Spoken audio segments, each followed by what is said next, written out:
Voici comment les riches parviennent à nous maintenir dans la pauvreté.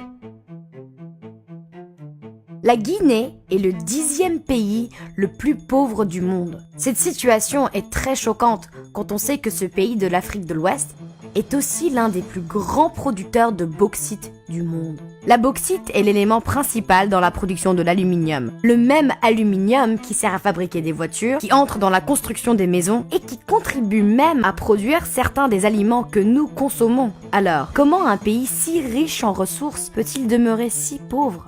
Pendant les 50 dernières années, l'équivalent de plus de 400 milliards de dollars d'aluminium ont été produits à partir de la bauxite extraite de la seule mine de la CBG, la Compagnie des bauxettes de Guinée. Une plainte juridique récente révèle que la part de cette richesse réservée à la Guinée a été tragiquement limitée à 1,2%. Du fait que Alcoa, la société qui gère les opérations de la CBG, refuse obstinément de laisser aux Guinéens leur part des profits de cette exploitation minière. À titre d'exemple, bien que le gouvernement guinéen ait officiellement désigné Nanko Shipping, une société guinéenne à transporter 50% de sa bauxite, Alcoa refuse d'honorer cette partie de l'accord. Pendant ce temps, la même Alcoa continue d'assurer le transport de cette part guinéenne et récolte ainsi les bénéfices financiers qui en découlent, privant le pays d'une énorme bouffée d'oxygène économique. Et pourtant, en Guinée aujourd'hui, plus de 55% de la population vit en dessous du seuil de pauvreté. Seul un ménage sur 5 a accès à l'électricité. Le pays vit un manque chronique de ressources médicales essentielles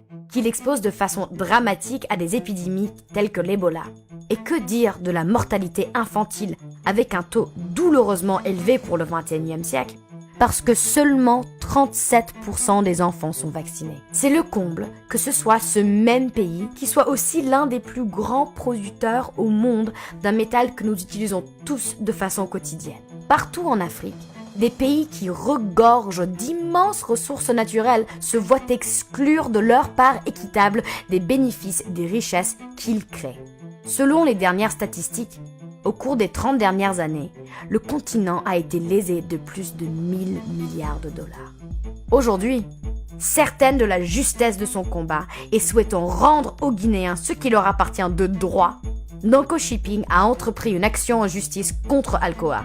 Soulignons leur refus d'honorer les termes contractuels qui lient la multinationale à la Guinée.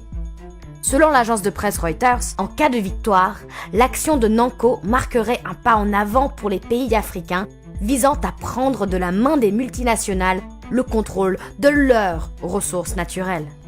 D'où le présent appel pour fermement soutenir notre action désintéressée.